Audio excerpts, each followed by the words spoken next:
or not for a divisional fight or anything like that.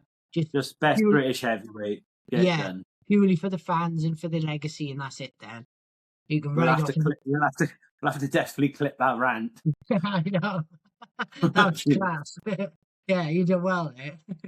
So, so on that, how do you actually see the fight going? Where do you see what do you see happening? I see Fury dancing his way all the way through, putting pressure on him, outboxing him technically, footwork, angles, points, and just keeping away head movements from that big overhand right that I think he's going to be looking for, Magomedov. I think Fury will win on points there, old boy.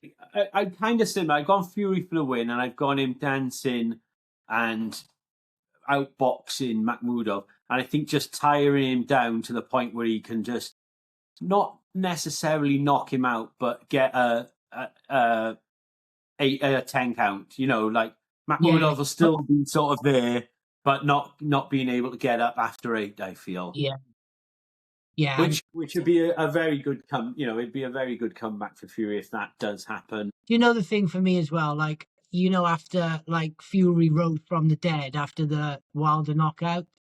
Yeah. It just, well, not knockout. It technically was, but he got up. But I can never say that Tyson's going to get knocked out after that, because that's like the hardest one of the hardest knockdowns you've seen. And when he rose up at like the 7th count, you're just like, you can't put him down. You know, he's just too hard.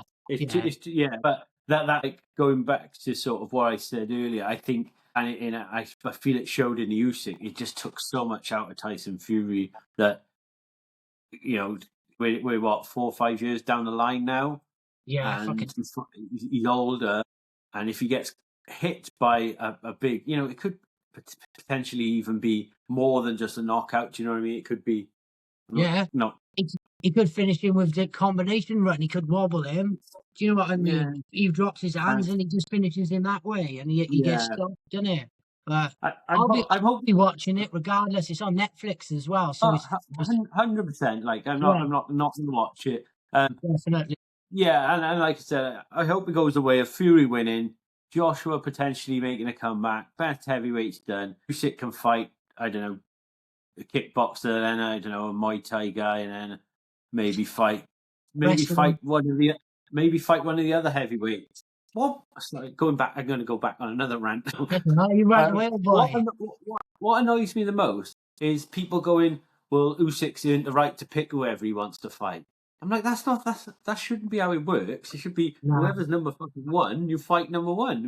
If number 1 can't fight, you move down to number 2, and at a push, you move down to number 3. But you shouldn't just go, I can choose whoever I want now. Like, I don't believe you've earned that right in any sport to say I'm choosing my next opponent. No, it's like Real Madrid saying, we won a Champions League. Where you want to play Gally United next?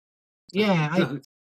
It just, for me, I just don't understand where the concept of competition or rankings have gone. You have it in every other sport. Footballs have a league, rugby union has a league, ice hockey has a league.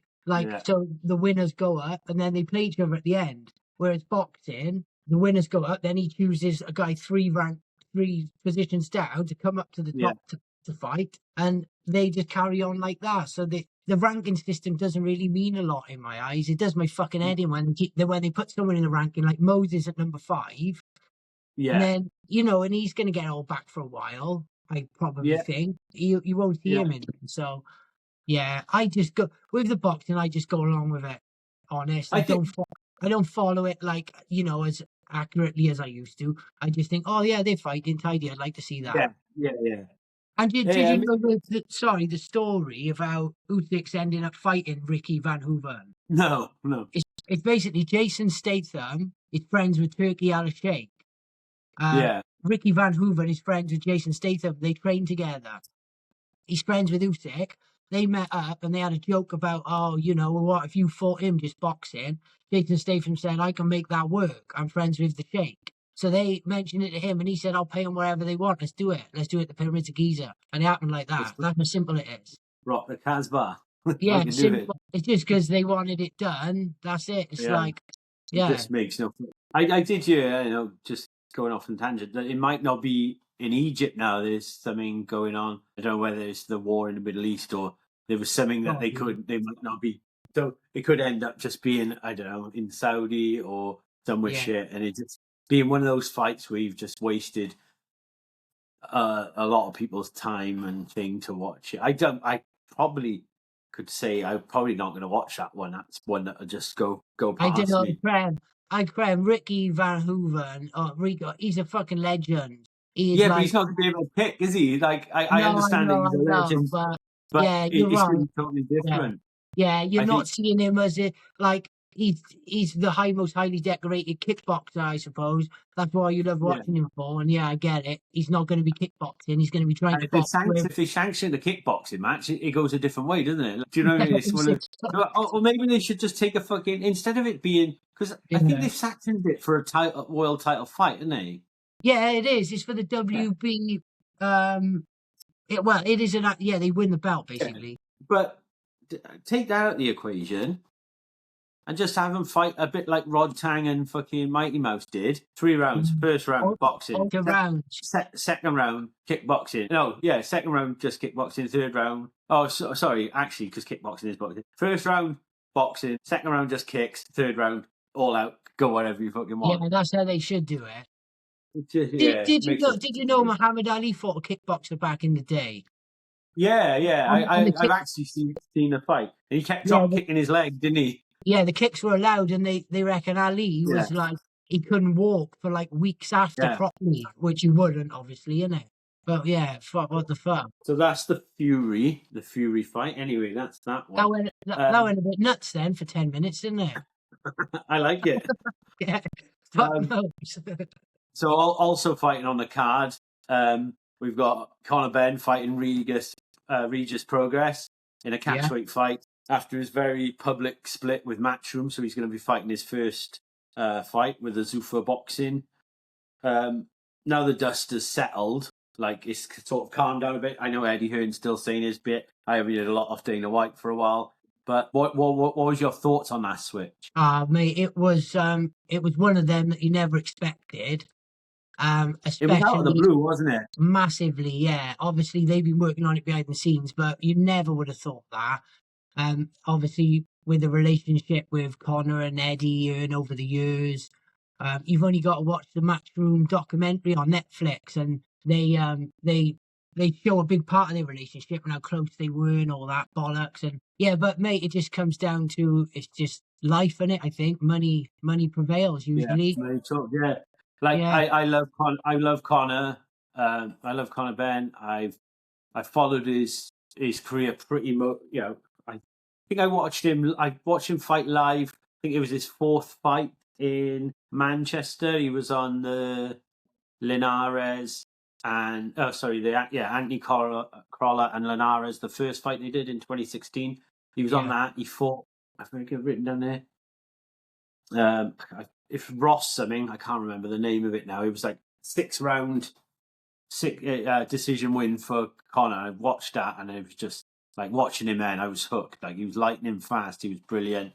And so I have no quarrels with him. I have no problems with him signing a £15 million contract. Like I think we'd all do it. Got to do what they got to do, innit? If I know, say for instance, someone in another workplace come to me and was like, "Do you want 15 mil to work with us?" Would I be like, "No, I'm really good mates with my boss, so I'm not going to bother." No, it's not going to happen. I get.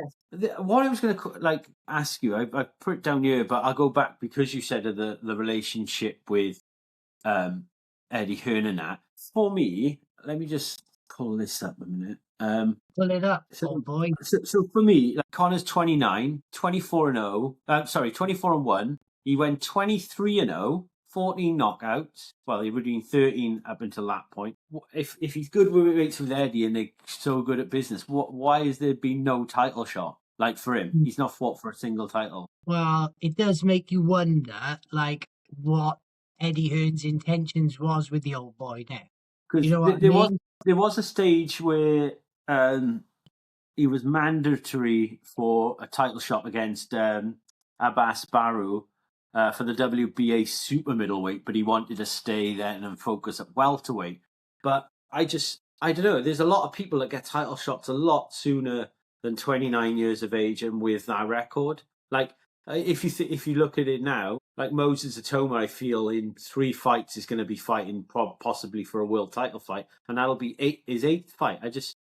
Maybe it's business, maybe that it just didn't come his way. I think he's consistently been fighting, so I just don't understand if Eddie's that cut up about it. Why isn't he going a title shot before that? Yeah, I was just about to say, like, there's people out there, well, there's definitely fighters out there that have had title shots with way less fights on the record, and Yeah. have not been worthy of him. Obviously, when they took on Conor Benn, I think like Eddie Hearn was molding him into his sort of like that it was going to be their big money maker, in a sense, which he is. He draws the crowds, and he's had a big following. They made a lot of money with the Eubank fights and that. Yeah, you don't know what's underlying, do you, or what their business model is. At the end of the day, he's a product, Conor Benn's a product of whoever is his management at the time. And I always think that they have some fucking kind of hidden agenda, or there's a reason why he won't fight him, or he won't. I know it's like a conspiracy there, you know what I mean? Like, there's more than meets the eye sometimes, because he's more than entitled to a title fight. I was going to say, I was kind of going to say the same thing. Is there boxers out there that just like that had the title and were like, no, I'm not fighting him because I know at the time he was too good, or is it just been that they just could not get the fights? I'm just trying to think, like the only thing that it could be is like when it comes to the title is if it's not mandatory and they don't have to. If he's just the champion at the time is just offered Conor Benn, I don't think they have to take the fight, do they? No. I'm not sure that the fight, because other than that, they do get stripped, don't they? If they don't accept the mandatory, they will get stripped. If it's mandatory, so they have to take the fight then. So it's not a case but Conor Benn doesn't have to take it. So for instance, that Abbas Barrow, he was the champion at the time. He was mandatory then to Conor, and it was Conor that said he's going to focus at welterweight and didn't want to fight for the super welterweight title. So maybe that maybe tripped him up along the way. Maybe it's the cutting in weight that he's more comfortable at welterweight than super welterweight. I think that's got to play a factor as well. Not having to cut so much weight, didn't it? And I think also like Zuffa Boxing now will want again a title shot. I know he's called out after this fight. He's called out Ryan Garcia for his next fight. He said that's the one I want next. Yeah. So let me just pull Ryan. Yeah, because obviously they've affiliated their own belt, haven't they? The Zuffa Boxing belt. Yeah. So I can imagine with them bringing him over, they're going to want him to be the first Zuffa champion, like in that division. Yeah, true. That's probably. I'm just pulling up Ryan Garcia. That's right, old buddy. He's WBC. Yeah, WBC. Oh, he held the WBC. I'll have to go back on that one anyway. But yeah, he's asked for that one. So that. What do you see? Where do you see that goes? Them two fight then. To be honest, I've not seen much of Ryan Garcia.